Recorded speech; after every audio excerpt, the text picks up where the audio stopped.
Coragem não é a ausência de medo, mas a decisão de seguir em frente, apesar dele. Frase de Nelson Mandela, esse ícone mundial da paz, líder político, ativista sul-africano, que lutou contra o apartheid e se tornou o primeiro presidente negro da África do Sul. Com esse pensamento forte que emana aí toda a sociedade brasileira e mundial, a gente começa hoje, com muito orgulho, com muito prazer, a primeira edição, a edição 01 do ACIPA-Cast, podcast de quem empreende aqui no Tocantins. O espaço do empreendedor, da empreendedora, contar a sua história, inspirar outras pessoas. E aqui, no nosso podcast, vão passar nomes importantíssimos que vão poder colaborar, que vão poder somar a sua trajetória. Chega para cá, vamos embora? Vem para cá que começou e está no ar. O ACIPA-Cast. E o 001, gente, o primeiro, ele é especial, especialíssimo, porque estamos inaugurando as nossas instalações pela primeira vez aí nos seus quase 35 anos de história. A ACIPA tem o seu estúdio próprio, fruto aí do investimento da atual diretoria, e é daqui que a gente começa a nossa viagem por duas histórias hoje. Temos duas histórias especiais.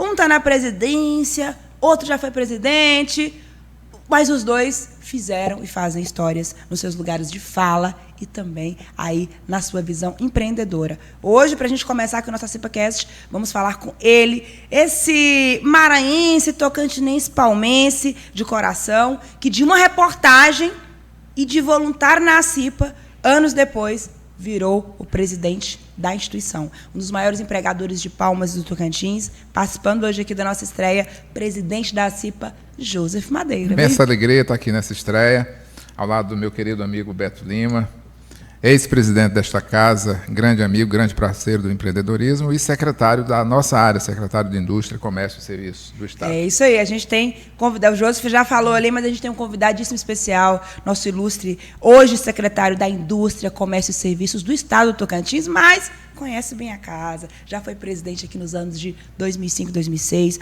é uma das referências na área do empreendedorismo aqui no Tocantins, em Palmas, tem empresa aqui em Gurupi, é engenheiro civil, olha só, muitos cursos também, muitas MBAs aí em gestão empresarial, comanda aí o respeitado grupo empresarial Autovia Fiat, né, como eu falei, e vai trazer muitas histórias importantes para a gente, com certeza. Beto, bem-vindo. Obrigado, Maju. Obrigado, Joseph. Só fazer uma observaçãozinha, né? Eu comandava o grupo. Comandava. Porque desde o dia 26 de outubro de 2021, quando aceitei o convite para estar secretário de Estado da Indústria, Comércio e Serviços, eu me afastei dos negócios. Sim. Mas empresário, dizem que empresário não tira férias da atividade empresarial, não. No seu caso, uma licença pela questão do cargo que você ocupa, eu entendi, mas a visão empresarial está aí dentro e você, assim que sair da secretaria, retoma, né? Esse posto. Com certeza, mas no momento eu foi levar essa visão empresarial para dentro da secretaria. Então hoje a secretaria ela tem uma proximidade muito grande com o setor privado através das suas entidades representativas, né?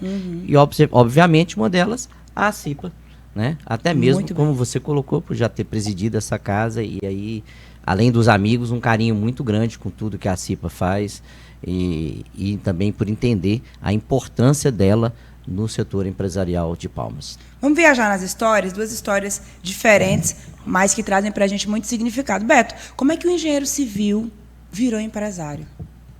Bom, na verdade, via de regra, quando você se forma em engenheiro civil, você já está com um pezinho para se tornar empresariado, porque você quer ter a sua construtora. Você quer ter a sua empresa de engenharia, você não quer... Todo mundo sonha com isso. Na verdade, quem tem alguns tipos de formação inspiram as pessoas a empreender. E engenharia civil é uma delas. Certo. Quando você se forma, você não forma para pensar em entrar num concurso público ou não. Você pode até seguir esse caminho, mas lá no coração, lá dentro do seu coração, quando você forma, você já pensa em ter a sua construtora, a sua empresa de engenharia. Isso é natural. Então, assim eu fiz. Foi muito difícil para mim formar, assim, quando eu digo assim, esse ônus foi muito trabalhoso, porque eu era funcionário do Banco do Brasil. Eu entrei no Banco do Brasil aos 14 anos de idade. Eu comecei no Banco do Brasil com 14 anos 4 meses. Né? Ingressei e tive a oportunidade de ser office boy do presidente do banco, lá em Brasília. Então, assim, agregou muito para minha formação profissional o Banco do Brasil. Eu sou muito grato ao Banco do Brasil. Assim, trago no meu jeito empresarial de ser o DNA do banco. Bacana. Sabe? De tudo aquilo que aprendi lá, tudo que me foi... que me ajudou na construção desse lado profissional. E quando eu entrei na faculdade, aos 16 anos, quer dizer, ainda era office boy, depois eu me virei, passei no concurso interno e passei a ser funcionário de carreira, mas eu tinha, assim, era muito corrida a minha vida. Eu ia para a faculdade, ao banco, depois para a faculdade de novo à noite, então, assim, foi muito difícil, e engenharia é um curso muito pesado. É verdade. Muito, muito pesado, exige muitas horas de estudos complementares, de trabalhos, projetos. Então, assim, formei, assim, no tempo certo. Eu tive a alegria de formar junto com meu irmão mais velho. Ah, que legal. Nós formamos a mesma turma. E imediatamente eu fui empreender. Eu mudei, já tinha tudo planejado, assim, eu formei e vim para Palmas. Né? Eu vim a Palmas a primeira vez em 1990, certo. Bem no início. E desde aquele primeiro momento que eu via aquele tanto de gente transformando a realidade do Cerrado, eu não tive dúvidas, aqui será o meu lugar. Que legal. Então, assim que eu formei, eu vim. Me especializei na parte de prospecção de águas subterrâneas, né, de poços tubulares profundos, e vim trabalhar com isso. Tive a oportunidade de comprar um equipamento seminovo, tudo, e juntei as economias que eu tinha do banco, tudo, e vim trabalhar. Então, eu pedi transferência do Banco do Brasil para cá, e fui transferido para aquela agência ali em frente à Justiça Federal, certo. Né, ao lado ali do Ministério Público. E eu fiquei, que era a agência central naquela oportunidade, e o gerente era o Joaquim Kinuitz, e aí eu trabalhava no banco de 8 às 2 da tarde, saía e ia trabalhar com poços tubulares profundos. E aí assim começou minha vida empresarial. E aí isso foi o ano de 1993, e de lá para cá sempre investindo e acreditando cada vez mais no empreendedorismo e trazendo novas ideias, novas empresas. É assim, você não para. Bem. Muito bem. Continuando nosso mergulho nas histórias de vocês, Joseph, como é que o menino maranhense, que a avó sempre dizia que um dia ia ser alguém, que virou jornalista, que chegou em Palmas, porque a passagem mais barata, o dinheiro que dava era para vir para Palmas, como é que esse jornalista virou hoje um dos maiores empresários do seu ramo? É uma obra de Deus, né? Se cumprindo isso que você bem mencionou, que a minha avó falava quando eu era criança. Eu quebrava coco babaçu, vendia carvão no interior do Maranhão. E ela sempre falava assim, um dia meu filho vai ser alguém. Eu sempre me firmei nisso como um horizonte em que pudesse haver uma transformação, como se em algum momento a mão poderosa de Deus chegasse até mim e me arrancasse, me tirasse daquele local. E foi aos 27 anos que eu comprei essa passagem que você fez referência lá em Imperatriz. Eu estava querendo ir para Manaus, mas o dinheiro que eu tinha era muito pouco. E aí o vendedor de passagem sugeriu que eu viesse para Palmas. Eu tinha, nessa época, como disse, 27 anos. E foi a partir daí que Deus transformou a minha vida e me transformou, me fez o que sou hoje. Mas, Joseph, eu vi você contando um dia numa palestra sua, que de jornalista, a transição de jornalista para empresário, teve uma virada de chave. Você viu numa oportunidade, uma ligação. Eu queria que você contasse isso para a gente aqui no nosso ACIPAcast. Seja qual for o sonho que a gente tiver, é fundamental que a gente dê a nossa contribuição, fazendo o melhor que a gente pode, indo além da nossa obrigação sempre. É a partir disso, fazendo a nossa parte, que a gente contribui para que Deus também possa fazer a sua, e assim a gente realiza o nosso sonho. E eu sempre fui assim, eu sempre chegava mais cedo no trabalho, saía por último, sempre dei o meu melhor. E eu lembro que eu trabalhava no Jornal do Tocantins, até aí eu não era empresário, eu era somente jornalista, e eu chegava mais cedo e saía mais tarde, então eu atendia todos os telefonemas que chegavam, que eram extra pauta. E aí, num desses telefonemas, porque o jornalista ele tem interesse só naquela pauta, naquilo que é a sua pauta. Quando não é, olha, o cachorro que sumiu, o documento que perdeu, ele não quer nem saber, né? Ele fala, passa para outro. E como eu tinha tempo, exatamente para chegar mais cedo e sair mais tarde, então eu tinha disponibilidade de ouvir o que o outro tem a dizer. Então Então eu atendia muitos telefonemas assim. E num deles era uma agência de Brasília que estava querendo contratar uma assessoria de comunicação aqui em Palmas para fazer um trabalho para um ministério. E até aí eu não tinha empresa, mas quando eu atendi esse telefonema, eu vi que eu estava diante de uma coisa que o empreendedor mais busca e mais necessita, chamada oportunidade. Verdade. E aí eu disse, olha, por coincidência eu tenho uma empresa. E mandei uma proposta, eu pensei, se for aprovada, eu abro a empresa. Isso aconteceu. Não tinha nem aberto a empresa. Não tinha nem aberto. Mas o empreendedor ele precisa ter essa ousadia, né? Ter essa, empreender, usar com responsabilidade, foi o que fiz. E nasci ali a minha primeira empresa, que era assessoria de comunicação. Acho imprescindível que quem quer empreender comece por uma área que ele já domina. Está aqui o Beto começando por uma empresa de engenharia, que ele já era engenheiro. Eu comecei por uma empresa de assessoria de comunicação, que eu já era jornalista. Então, para empreender, é bom você começar por aquilo que você já domina bem. E foi assim que começou. Beto, você falou 93, é isso que começou. Então, você pegou tudo no início, né? Quais foram os maiores desafios para conseguir consolidar a sua empresa? Olha, primeiro, equipe. Né? Você era um lugar novo e as pessoas que iniciaram e que tinham disponibilidade, que essa oferta de mão de obra que você tinha, ela tinha baixo nível de qualificação. Então você tinha que fazer essa formação de mão de obra. Tanto que no começo eu até trouxe equipe de fora, tive que importar a equipe para formar mão de obra aqui.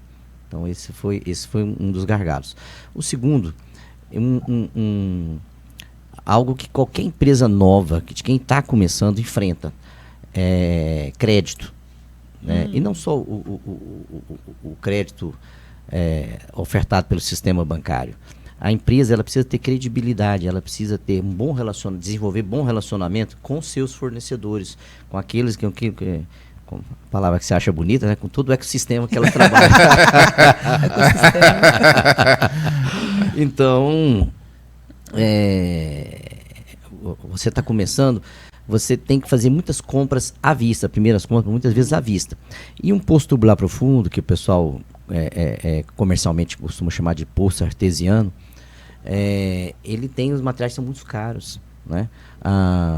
Para materiais rochosos, você vai usar uma tubulação de aço carbono, que vem pela norma DIN 2440, é uma tubulação cara, ou se em materiais sedimentares você vai usar tubo geomecânico, também todos eles são caros. O material de um poço tubular é muito caro. E aí, para quem está começando, muitas das vezes falta, né, o recurso. A sorte é que, como eu era funcionário do banco, né, eu tinha já quase 10 anos de banco, eu entrei com 14 anos, eu estava ali com 21, 7 anos de banco. Então, assim, eu tinha condição de fazer operações de crédito. Então, eu fazia operação de crédito na pessoa física, emprestava para a pessoa jurídica para poder começar a girar. Mas depois, é o que o Josi falou, você vai se dedicando, você vai trabalhando além solteiro, está começando a vida, saía do banco 2, trabalhava até 8, 9, 10 horas da noite. Nossa. Sem problema nenhum, porque você tá novo, né? E aí seu trabalho vai sedimentando, você vai aos poucos colhendo os frutos, os resultados.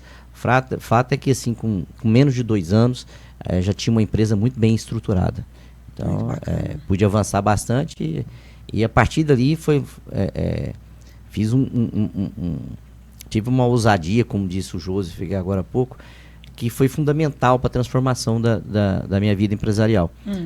Foi chamar meu irmão, né, que é meu sócio, desde 1994, né, eu já estava ali com 1 ano, tudo, mas como comecei a prestar um bom serviço, o volume começou a escalar, né, e eu não estava dando conta de fazer tudo sozinho. E ele era funcionário de Furnas, ele era funcionário público, ele era engenheiro de Furnas, né? E aí eu fui atrás dele lá em Goiânia, conversar com ele e com a esposa dele e convidar eles para vir. Eu falei, vamos comigo, tá? Tem muita oportunidade e tudo, e assim eu não dou conta de abraçar sozinho.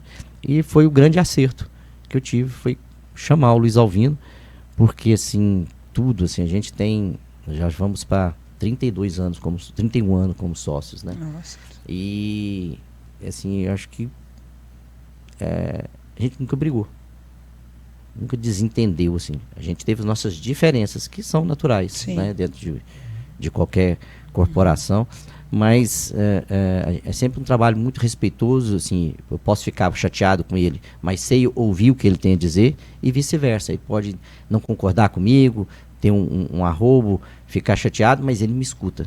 E saber ouvir dos dois ajuda você a tomar decisões mais assertivas. E eu acho que isso foi, assim, o grande segredo da gente estar junto até hoje, da gente ter enfrentado os altos e baixos desse nosso país, porque empreender no Brasil é sempre um desafio. Nossa economia é muito instável, né? Alguns dos segmentos que a gente sempre trabalhou são áreas muito sensíveis quando você tem uma crise econômica, então afetava muito. Então a gente já passou todo tipo de situação, mas a gente segue junto, cada vez empreendendo mais e é muito bacana, é uma história. Eu vejo isso porque ontem até meu filho caçula, a gente passeava no lago e ele fez um comentário, assim, onde eu via, né? Ele perguntava para mim assim: papai, o senhor e o tio Luiz tem isso, né? Tem a autovia aqui em Palmas, né? E lá em Gurupi. Eu falei: tem. Ah, vocês têm o posto, tem isso, tem aquilo. Foi falando assim, eu fiquei olhando. E aí eu falava assim: nossa, pai. Mas quer dizer, já está despertando nele. Ele falou assim: eu quero ser igual a você. Assim, que ele me deixou de tanto de orgulho, assim. Eu falei assim: já está despertando nele esse lado de empreendedorismo. Eu achei bacana, sabe? Assim, achei muito legal e deixa assim um sentimento de que você está fazendo a coisa certa. Muito bacana. Joseph, a gente falou em ousadia, você falou, depois o Beto falou também. Você tem empresas, né, um grupo que tem centenas, são mais de 1.000 servidores. Sim. Como que foi conseguir, como é que é até hoje conseguir planejar e comandar uma empresa com tantas pessoas, são tantos postos diferentes? Qual o maior desafio dentro do seu ramo hoje, como empreendedor? O desafio é fazer a gestão dessas pessoas e motivá-las a prestar o serviço da melhor qualidade lá no local, lá naquele posto onde ele estiver locado. Certo. Porque às vezes ele trabalha num local distante da nossa base. Uhum. E para isso, hoje eu recordo com clareza que quando eu era ainda adolescente, quando eu vendia carvão na feira, eu tive uma experiência em que me fez me interessar pelas pessoas. Chamar pelo nome, sorrir, cumprimentar.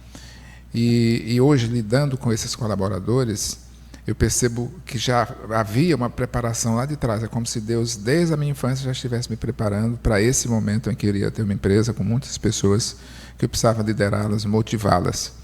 Então, esse é o maior desafio, mas que eu me sinto assim, muito preparado e gosto. Tenho paixão por pessoas, por estar com elas, por motivá-las. Então, esse desafio acaba sendo, na verdade, um presente para mim, porque eu gosto muito disso. Essa humanização, então, é um componente forte na sua matriz empresarial? Sim, muito forte, e que eu aprendi desde cedo. Eu tenho muita gratidão por essa posição de empresário que eu tenho. Uhum. Porque eu olho muito assim pelo retrovisor da vida. Então eu percebo, eu saí de vendedor de carvão, de quebrador de coco babaçu, de alguém que não tinha nada, que não era nada, e Deus transformou a minha vida. Então, quando eu olho para esse retrovisor, eu passo a ter gratidão. Uhum. E qualquer desafio é menor do que esse sentimento de gratidão. Que bacana. E enfrentar esse desafio é exercer essa vitória que Deus me deu.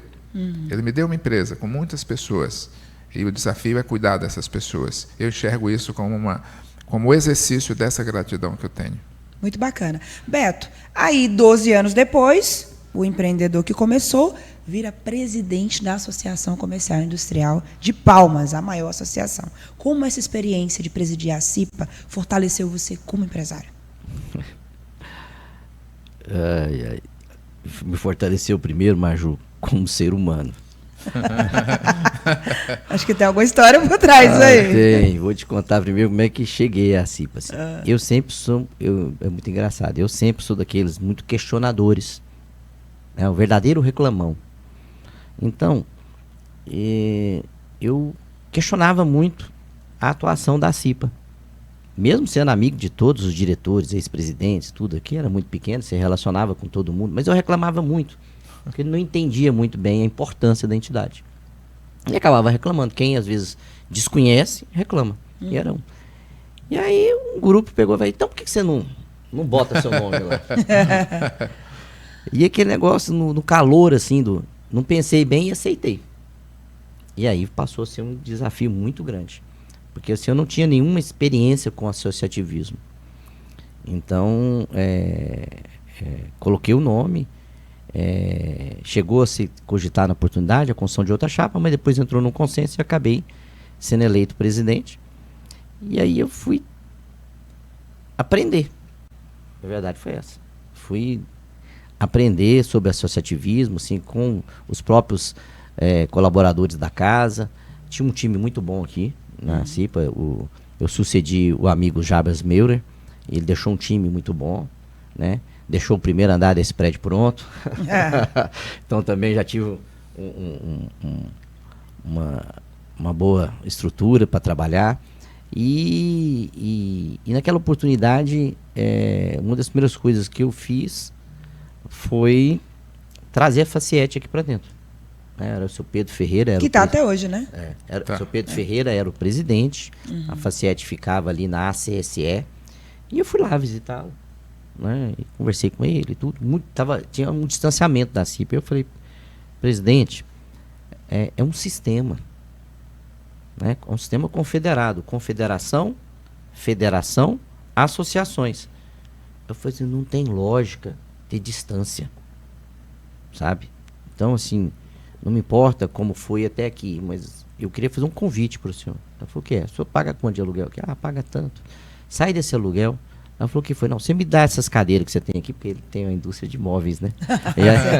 E aí ele tinha lá as cadeiras lá, que são as cadeiras do auditório. Não sei se ainda tem até hoje aqui, né?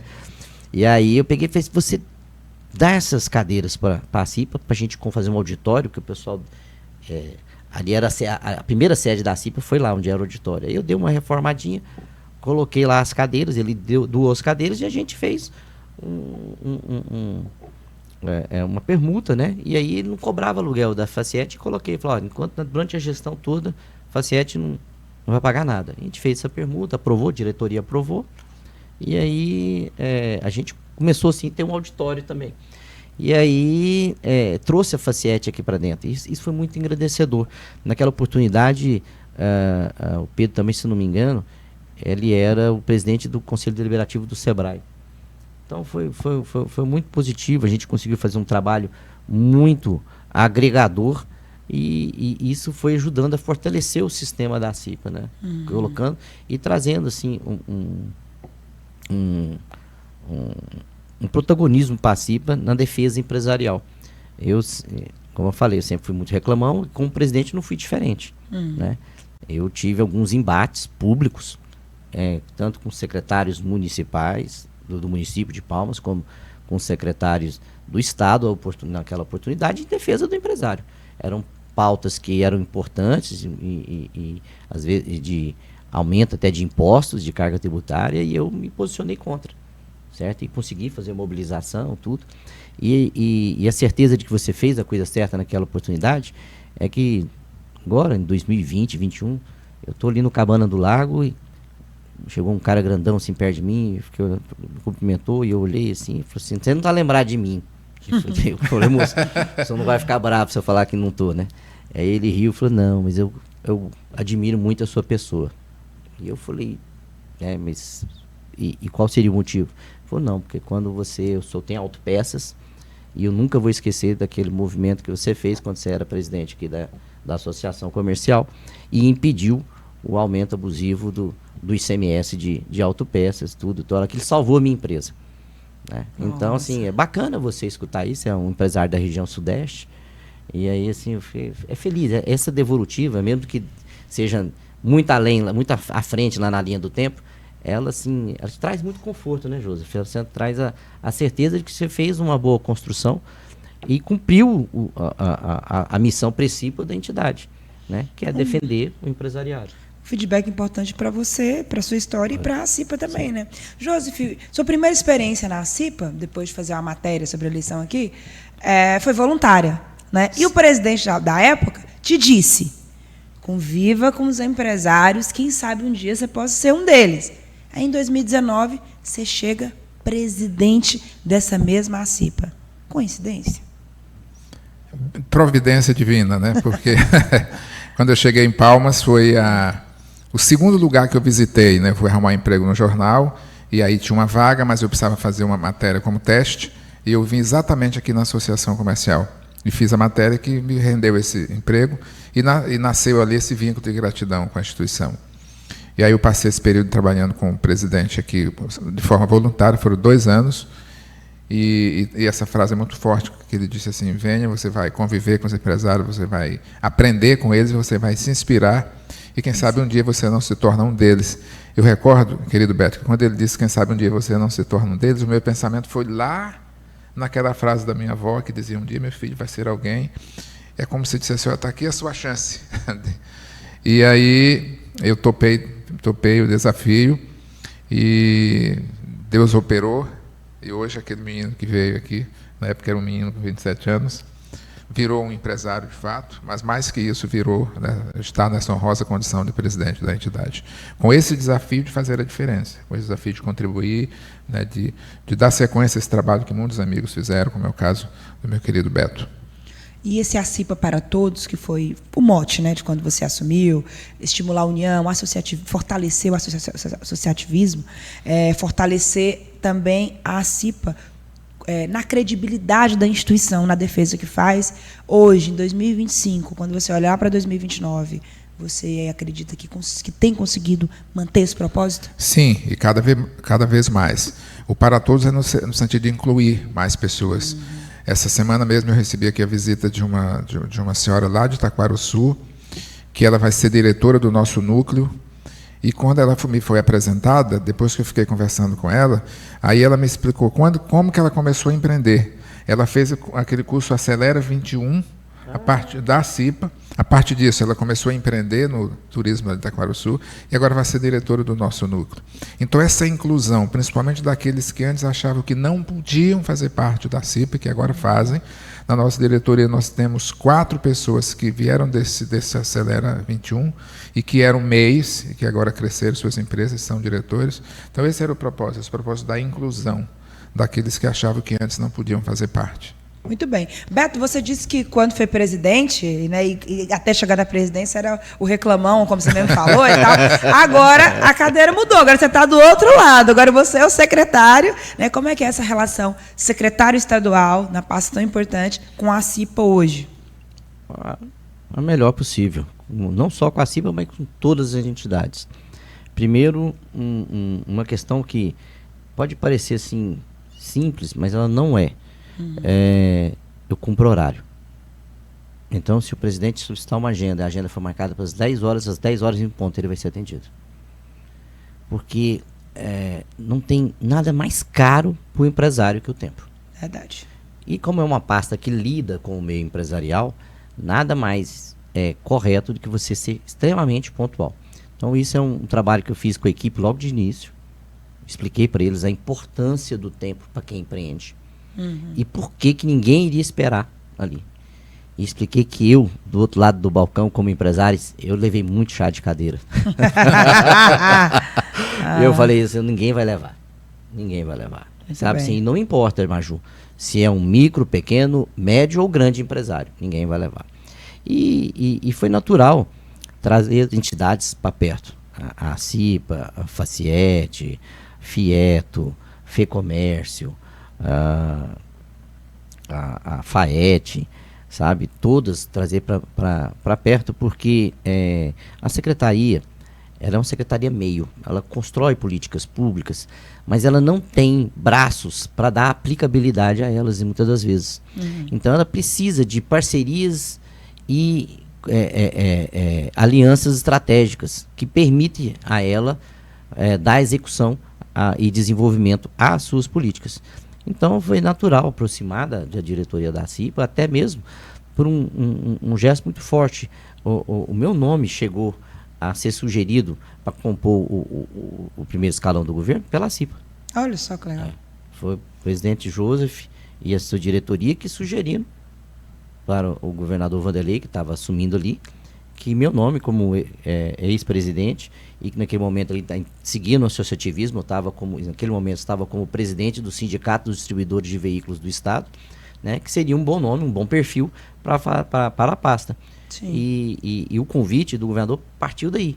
Então também era natural que também tivesse proximidade. Muito bem. Então, Beto, que frutos a classe empresarial de Palmas, onde está a CIPA, já vem colhendo dessa sua gestão lá na Secretaria de Indústria, Comércio e Serviços e da gestão do Vanderlei na área empresarial? Maju, vamos estourar o tempo. Notícia boa, tem tempo disponível. Vamos estourar o tempo. Mas vamos lá. Fica à vontade, Beto. Bom, primeiro é que a gente construiu, quer dizer, quando o governador me convidou, ele fez uma pergunta. Ele falou, por que tanta boa empresa vem ao Tocantins, quase nenhuma fica? E eu respondi para ele, a gente não tem um ambiente de negócios adequado. E aí ele falou, então precisamos consertar isso. Então, beleza. Partimos então para a construção de uma política pública voltada para o desenvolvimento econômico que equilibrasse esse ambiente de negócio, que trouxesse um ambiente de negócio mais sadio ao Tocantins, que aí foi daí onde surgiu o Programa de Impulsionamento da Indústria, do Comércio e do Serviço do Estado do Tocantins, o PIX. Pix. E que tem essa missão principal. O objetivo principal da política é justamente melhorar o ambiente de negócio no Estado. Porque, como empresário, o que eu expliquei para o governador foi que a gente só precisa arrumar a casa, o resto a mágica acontece. O empresário, ele reconhece, o investidor, ele percebe quando a casa está arrumada e ele vem. Porque a potencialidade, como o governador tinha colocado, o Tocantins sempre teve sempre uma potencialidade. As empresas não ficavam porque o ambiente não parecia adequado. Aí ninguém vai botar recurso onde tem risco. Sim. E a partir do momento que a gente constrói uma política, sinaliza e que ela é pautada na transparência, no rigor legal e na responsabilidade fiscal, sabe, assim, de maneira muito clara para o empresariado, até mesmo porque esta política foi desenvolvida em conjunto com as entidades representativas do setor produtivo. Estão dentro do Conselho e nos ajudaram na construção a Federação das Indústrias, a Federação do Comércio e a Federação da Agricultura. Então, os técnicos dessas federações trabalham a 4 mãos com a Secretaria na construção contínua do programa de impulsionamento. Então, tudo é deliberado e trabalhado em consonância com o setor privado. Isso aumenta a nossa assertividade, porque como você tem as duas visões, o do público e do privado. E aí, trazendo para Palmas, dentro da sua pergunta, o que já trouxe de benefício? Nós trouxemos para a indústria palmense uma qualificação, eu vou falar aqui, tudo é para o Estado, mas, obviamente, se aplica a Palmas. Mas a gente tem um projeto chamado Tocantins Mais Produtivo. Nós lançamos ele em 2022 em parceria com a Federação das Indústrias. Nós estamos qualificando, é um processo, na verdade, de requalificação. Esses são para as pessoas que já estão na base, trabalhando na nossa indústria, né? Nós temos pouco mais de 2.000 CNPJs no nosso estado e a gente está trabalhando 1.000 CNPJs, ou seja, quase a metade da base industrial. Estou falando só de indústria nesse caso, um recorte só da indústria. Quase metade da base industrial nós estamos requalificando essa mão de obra. É um processo chamado, até uma metodologia de Lean Manufacturing, que é de chão limpo, onde você ganha eficiência. O objetivo geral desse projeto é aumentar a eficiência da nossa indústria instalada no estado em, no mínimo, 20%. E a gente tem sistematicamente medido todas as empresas que se recebem a qualificação e esse número tem sido maior, Maju. Então, assim, é uma entrega muito grande. Depois eu vou até pedir para o meu pessoal e vou te encaminhar lá no Gazeta, para você ter lá o depoimento dos empresários que recebem isso, a satisfação com que eles ficam quando eles recebem essa qualificação. E esse projeto em específico foi tão bem assertivo que inspirou o governo federal, nos mesmos moldes, a criar o Brasil Mais Produtivo em parceria. Nós fizemos aqui o Tocantins Mais Produtivo em 2022 em parceria com a Fieto, o governo federal depois fez em 2024 o Tocantins Mais Produtivo em parceria com a CNI. Então, assim, os mesmos níveis muito foi feito. Então, assim, isso é um das coisas. Mas a gente está vindo aí, vamos tirar do papel a cidade do automóvel, lá o distrito da 65, estamos tirando do papel o parque tecnológico, iniciamos a primeira vez onde o Estado também, através do Fundo de Desenvolvimento Econômico, aplicando na qualificação do turismo. Assim, Eu vou começar a falar aqui, eu vou estourar o tempo. São muitas ações, né? Presidente Joseph, como é que a CIPA enxerga esse trabalho que a Secretaria vem fazendo, que os órgãos de Palmas também vêm fazendo para fortalecer a classe empresarial hoje? É um momento muito singular, mas, sobretudo, muito abençoado. Nós temos um governador que é muito bem definido como governador do desenvolvimento econômico, que sinalizou, que deu sinal verde para o secretário Beto.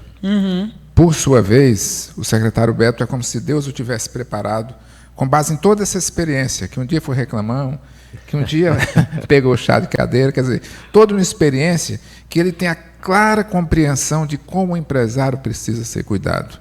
E ele tem respeitado isso de uma forma, assim, religiosa, desde quando assumiu o diálogo estabelecido com as entidades empresariais.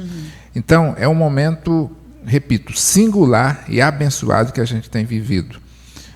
E a gente tem que aproveitar o tempo que nos resta nesse sentido, para que possamos aproveitar e colher os melhores frutos. Já colhemos muitos, mas muitos outros ainda serão colhidos. E, secretário, em nome da CIPA, em nome da classe empresarial de Palmas e do Tocantins, eu quero assim reconhecer e agradecer pelo zelo, pela decência e pelo profundo respeito que o senhor tem conduzido àquela pasta em respeito aos nossos empresários. Muito bacana. Beto Lima, me diga, quem te inspira e por quê? Meu pai. Meu pai é difícil falar que eu vou chorar.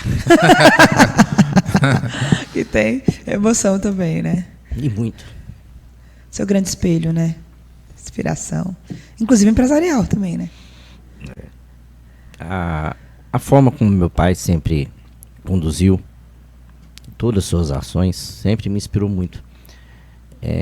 Meu pai sempre foi muito firme e muito justo. E o ser justo é uma qualidade muito rara no ser humano. Meu pai, eu vi meu pai em várias etapas da sua vida, independentemente se foi na área empresarial ou na área política, ele com um conjunto de qualidades que realmente me inspirava muito. A fidelidade, a lealdade, o dinamismo, a força de vontade de realizar. Então, assim, eu sempre quis ser como ele. E ele tem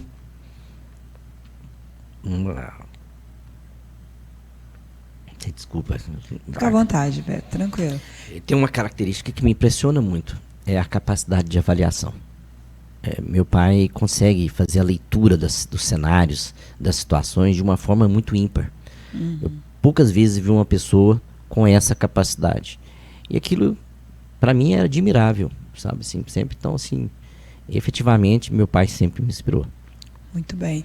Joseph, a sua história, ela é a prova de que a persistência é um dos elementos que pode tornar alguém um vencedor. Você com certeza é vencedor porque a sua própria trajetória diz isso, né? Chegar onde você chegou, você sabe que você ainda é uma exceção por vários motivos, não só por ser empresário, mas também da condição social que você veio. Eu queria que você deixasse uma mensagem para quem está nos assistindo, para quem é empresário, empresária, que muitas vezes está pensando em desistir diante dos desafios. Qual a mensagem para esse empresário e essa empresária que muitas vezes está cansado e pensando em desistir? Que acreditem naquela força que habita dentro do seu coração. Só você tem a chave do seu coração. Os fatores externos, eles são importantes, mas eles não definem a sua jornada quando a força que emana do seu coração é maior, é mais forte. Então, persista acreditando no seu sonho. Faça tudo o que estiver ao seu alcance. Dê o seu melhor. Acorde mais cedo, durma, acorde mais cedo, levante mais tarde. Dedique-se da melhor forma. Busque sempre fazer o seu melhor. E o seu sonho virá ao seu encontro. Muito bem, muito bem. Beto, foi um prazer, uma honra ter você aqui, conhecer um pouco, viajar um pouco na sua história pessoal, na sua trajetória. Na trajetória empresarial, a CIPA está na sua história. E eu queria que você me dissesse uma palavra que resume o que a CIPA representa na sua vida. Relacionamento. Foi um grande aprendizado que a associação te propiciou? Demais. Ela, assim, antes de ser presidente da ACIPA, eu tinha um nível de relacionamento com os empresários da cidade e do estado. E a passagem pela ACIPA abriu esse leque. Transformou, inclusive, a forma com que eu me relacionava. Porque eu passei do dia para a noite, ao invés de cuidar dos meus interesses, a ter que defender o interesse da coletividade. Você passa. E ali eu vi que a gente tinha um número muito grande de empresários que estavam, na verdade, despreparados. Que procuravam a entidade, assim, às vezes até para socorrer o seu negócio. E eu ficava olhando aqui e falei, meu Deus, e aquilo quando a gente construiu um diagnóstico ali. Então a gente partiu muito para qualificação empresarial. Para poder, acho que naquele momento era a forma que eu entendia que era a melhor forma de você contribuir para a melhoria do sistema empresarial do município, de qualificar os empresários, porque muitas vezes a pessoa tem a vontade, acredita, sabe fazer, mas ela não está preparada ainda para empreender da forma adequada. Ela não passou no Empretec ali no Sebrae, ela não se qualificou. E aí foi onde a gente trabalhou muito. E naquela oportunidade a gente fez muita parceria com o Sebrae, construindo diagnóstico para que a gente pudesse atuar apagando incêndios. Sabe? 2 casos muito específicos me chamaram a atenção disso. Foram 2 empresários que me procuraram e que eu tinha assim, que achava que eram extremamente preparados e eles se mostraram não. Então, assim, eu posso deixar falar que o que me mudou muito foi relacionamento com... E a partir daí, quando você está buscando ajudar alguém, tudo, você se relaciona mais. Foi o que aconteceu, assim, na minha pessoa. Abri um leque de relacionamento. E que, querendo ou não, quando eu saí daqui, me ajudou muito nos meus negócios. Olha só que bacana. Joseph, qual o lugar e o significado na vida do menino que a avó um dia profetizou que iria ser alguém, da CIPA na sua história hoje? A CIPA, ela ocupa um lugar muito especial por tudo que eu já mencionei aqui. E a experiência, assim como aconteceu com o Beto, comigo também tem acontecido agora. Esse aprendizado, esse fortalecimento, essa rede de contato que a gente passa a ter. Então, ela tem me fortalecido como empresário e como ser humano. Então, a CIPA será lembrada como um divisor de água na minha vida. Beto, última pergunta. O que não pode faltar, quem está nos assistindo, acompanhando o nosso CIPAcast, o que não pode faltar para um empresário ou para uma empresária? Antes de entrar nisso, eu esqueci de para palmas para os empresários, daquilo que a gente entregou para os empresários, a mais recente, e eu acho que vai ser impactante, porque daqui décadas as pessoas ainda vão lembrar. A infraestrutura do Parque Mauro Mendanha da Agrotins. Né, que através 23 milhões de investimento? Exato, através do programa de impulsionamento, nós colocamos, e justamente, né, eu sempre reclamei muito com todos os coitados, todos os secretários de agricultura que passaram, eu sempre reclamava. Falei, cara, arruma isso aí. Eu falei, não tem lógica, porque eu trazia os diretores da indústria, às vezes os diretores de uma marca como a Fiat, e o cara passar um calor ali, poeira e não sei o quê, aquilo me incomodava. Eu falei assim, você não dava uma estrutura adequada para o tamanho do evento. E ter oportunidade de através de uma política pública, e aí muita gratidão aos conselheiros do CDE, do Conselho de Desenvolvimento Econômico, né, bem como ao secretário Café, que construiu uma cooperação técnica com a gente, para que a gente pudesse executar lá a infraestrutura e deixar esse grande legado para o governador, para a sociedade. Então, assim, essa foi uma entrega que eu acredito que o meio empresarial de Palmas, que é o que é mais impactado diretamente, vai sempre lembrar, porque agora são outras condições de você poder expor dentro da Agrotins, e você foi testemunha ocular Muito disso, bom. esteve lá, você viu o que é agora, como isso facilitou, e o resultado está aí, já foi um recorde de comercialização. Muito bom. Mas o que não pode faltar para um homem e para uma mulher que empreende, Sim. é fé. Sabe? Fé naquilo que você vai fazer. Porque o José falou uma coisa interessante. Quando você faz com dedicação, com amor, né, aquilo, você fica mais, você vai um pouco além, total, e empreender isso. Você tem que matar um leão todo dia. Então, se você não acreditar na sua ideia, se você não acreditar no seu potencial, se você não tiver fé em si mesmo, na sua capacidade, você não vai atingir, com certeza. Você vai ter mais dificuldade de atingir os resultados. Você pode até atingir, mas é muito importante, porque eu costumo falar, sempre falei isso para minhas equipes, empreender é você dando um passo para frente, mas você tem uma ou duas pessoas te ajudando, tem 10 te puxando para trás, sabe? Assim, todos os dias são isso. Os desafios são diários e eles são constantes e são muitos, sabe? Então, se você não acreditar no seu potencial, não tiver essa força interior, sabe? Assim, a sua chance de êxito diminui muito. Então, é imprescindível. Todo aquele que empreende, todo homem, toda mulher tem que ter isso dentro de si, sabe? Assim, uma força interior muito grande, uma fé na sua capacidade e naquilo que ele está fazendo. Muito profunda e necessária a sua mensagem, Beto. Obrigada. Josephine, uma última pergunta para a gente encerrar. O que os associados podem continuar esperando nesses novos tempos de tantas mudanças na CIPA, né? Novo estúdio, novos espaços, novos programas. O que esperar dessa CIPA 2025? O meu compromisso de continuar fazendo o melhor que eu posso, fazendo uma entidade mais forte, uma entidade que mais integra com esse conceito de uma CIPA para todos, e uma entidade que está preparada para fazer a defesa dos seus associados, em todos os instantes, em todos os momentos. Então, isso é que o associado pode ter, essa convicção de alguém que acorda mais cedo, que dorme bem mais tarde e que busca dar sempre o seu melhor. Tem sido assim na minha vida e continuará sendo assim aqui na CIPA. Assim seja, Joseph. Muito obrigada, secretário. Muito obrigada. Além de ex-presidente, agora tem um outro cargo para você. O primeiro, né? Primeiro convidado especial aqui da edição 01 da CIPA, a CIPAcast. Obrigada. Você que nos acompanhou, obrigada pela sua audiência. Estaremos aqui no YouTube da CIPA, semanalmente, batendo papo com empresários, falando sobre um pouco da trajetória deles, mas também sobre empreendedorismo, sobre superação, porque todo mundo está aqui para aprender, para ensinar e para se ajudar na tarefa de empreender. Por hoje é só. Um grande abraço para vocês. Obrigado. Viva a CIPA, viva a CIPAcast e até a próxima.